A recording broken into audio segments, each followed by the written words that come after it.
Chers amis du Petit Ballon, nous avons l'honneur d'être avec le plus grand sommelier du monde, Jean-Michel Deluc. Ah non, c'est moi qui ai l'honneur d'être avec toi et puis avec nos chers abonnés. Ça c'est vrai, dans la boutique du Petit Ballon. Dans la boutique.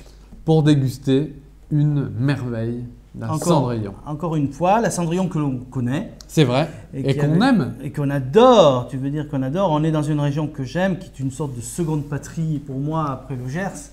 Les Corbières, et comme Corbière il y a un S, il y a plusieurs Corbières, et il y a plusieurs styles de vin.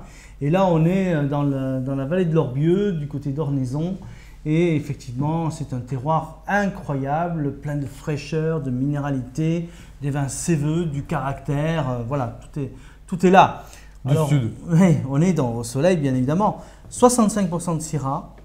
Ah, la cuvée s'appelle l'Inédite. L'Inédite, donc une cuvée qui est vinifiée, un tri de raisin, c'est parcimonieux, c'est le meilleur du meilleur que l'on met dans cette cuvée. Oh là là là. Voilà, vinifié avec du temps, pigeage, on extrait des couleurs, on fait un assemblage de cépages et ensuite on va faire une partie de la récolte en fût, l'autre en cuve pour garder la fraîcheur. Là, on va se régaler. Voilà, donc un très grand vin fait comme un très grand cru. Parfait.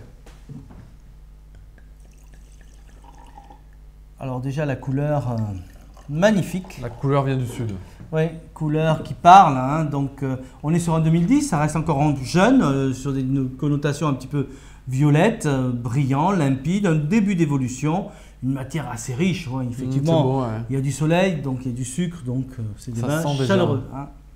Donc magnifique, on a 65% de Syrah, mais il faut dire aussi qu'on a 25% de Grenache et puis 5% de Carignan qui est un cépage extraordinaire qui donne du caractère. Il n'y a pas du Mourvèdre aussi, j'avais pas vu ça. Non, mais des fois ça dépend des cuvées, hein, ils utilisent aussi dans le sud.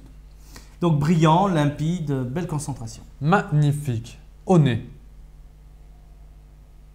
C'est profond, c'est vraiment profond. Tu as du floral, tu as du mentholé, tu as du poivre, tu as de la vanille, tu as des petits fruits noirs, mais tu n'as pas tout devant toi, c'est tout l'un derrière l'autre. C'est vrai, ouais. On sent la perspective et on sent qu'il va falloir quelques temps ou une aération pour ramener tout ça devant. Ouais. C'est superbe.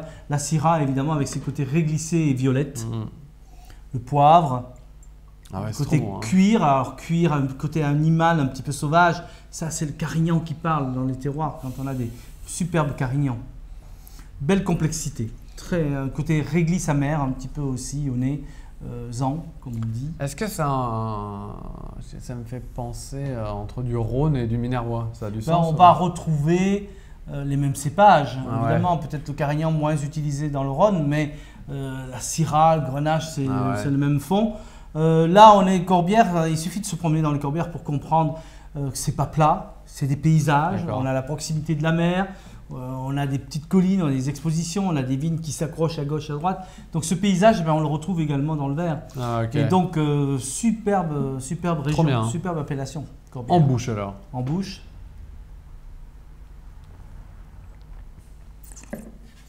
Juteux, charnu, fruité. On retrouve les petits fruits noirs, côté un petit peu poivré, épicé, réglissé, velouté, traître.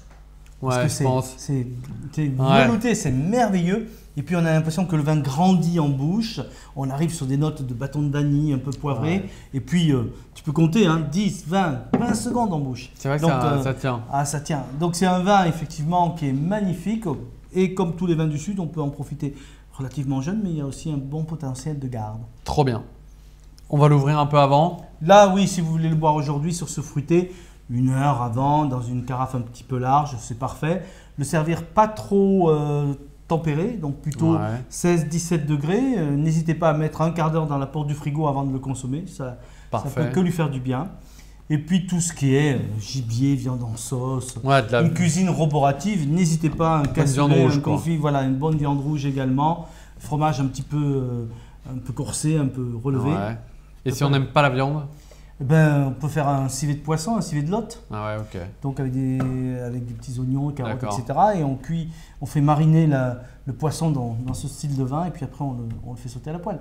Bon, on n'est pas là pour faire un cours de cuisine. Non, mais c'est pas top chef. C'est pas top chef. Mais c'est vrai que quand on déguste, moi j'ai souvent mon tablier de cuisine et j'ai envie Et quelquefois on peut même arriver à créer un vin, quand on a un vin de ce style-là, à créer une recette derrière. Ah bah c'est trop bien en tout cas.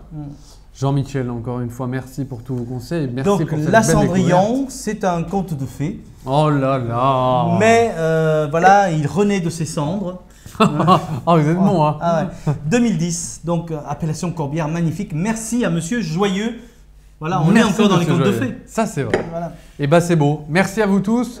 Et bien évidemment, bonne dégustation. Bonne dégustation.